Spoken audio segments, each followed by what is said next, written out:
Turn now to the politics of the day. Joining me, our friends and regulars on a Thursday, former Victorian Liberal Party President Michael Kroger and former Labor Minister Stephen Conroy. Gents, great to see you both. Stephen, the budget and Jim Chalmers under a lot of pressure from JobSeeker, the single parenting payments, the defence spend, NDIS, right across the board. Do you think the Albanese government will move when it comes to JobSeeker, for example? Well, look, at this stage, the indications are no. And what I would say to all of those who are on the sort of left of politics is take a Bex and have a good lie down. If you want to see significant reform of a Labor government, you need a long-term Labor government. You can't do everything in the first budget in the first year. So Jim Chalmers has got many, many demands on him at the moment, and not all of them are going to be satisfied. This is the first real budget. Last year's budget was more of an economic statement. This is the first real Labor budget.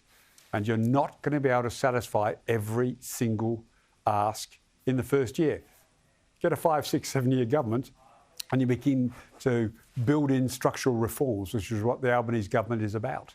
But for those who want to try and say, oh my God, it's not a Labor government, they've sold out, it's just embarrassing drivel.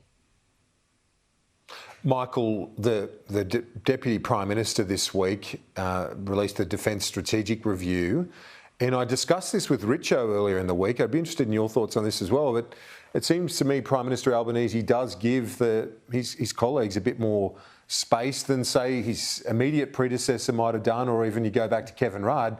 He releases a defence review like this. This is going to be like the Rudd doctrine. It's going to be all about him. With Albanese, he lets Miles do his thing. He lets his ministers do their thing.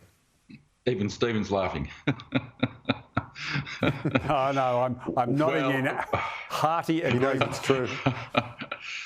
Look, a good Prime Minister recognises who are his best ministers, and he gives them a licence to do what they do best. And let's be frank about Miles. He's a good minister. He understands geopolitics. He understands the Middle East. He understands the American relationship. And he's edging forward at the correct pace. And so far, I don't think he's made too many blues. I mean, there are some other ministers have made some terrible blues, but not Miles. So I think Albanese's smart enough to know that you can't control everything.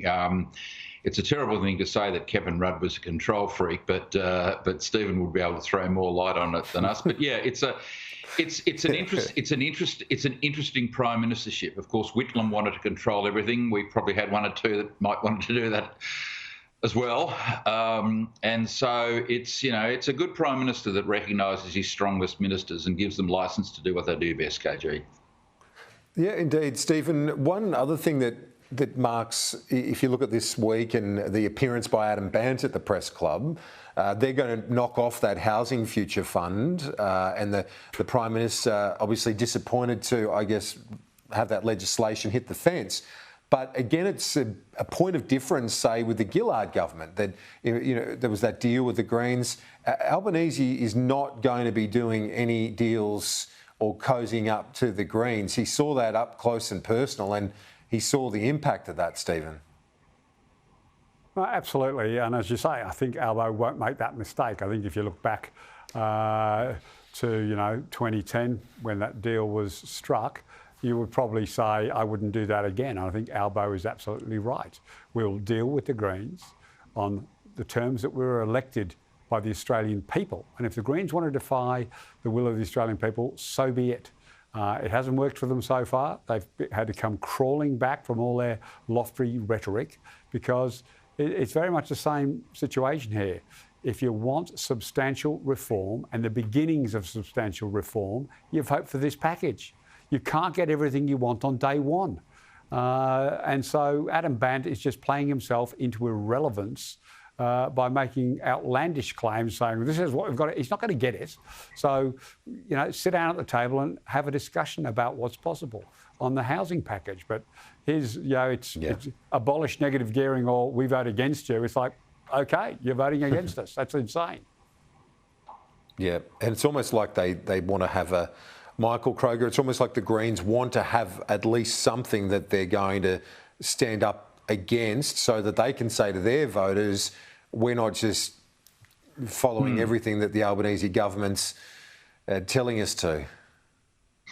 Yeah, they do. But of course, in the modern era, the Greens operate on the basis, Kieran, that everything has to be a crisis. Everything's an emergency. In order to inspire their followers to get out in the streets and knock on doors and follow the Greens with a degree of urgency, everything has to be a crisis. So we've got the climate emergencies. Everything's an emergency. So the Greens sustain themselves and sustain their support on the basis that everything must change urgently and immediately. Otherwise, the whole planet will either be incinerated or whatever. So this is part of their political playbook. It's a housing crisis that Albo's not coming to the table of. There's a budget crisis. Everything's a crisis for the Greens. So this is just part of their political, the way in which they operate, and so far 12% of the electorate, love it and agree with it, and in many cases fall for it.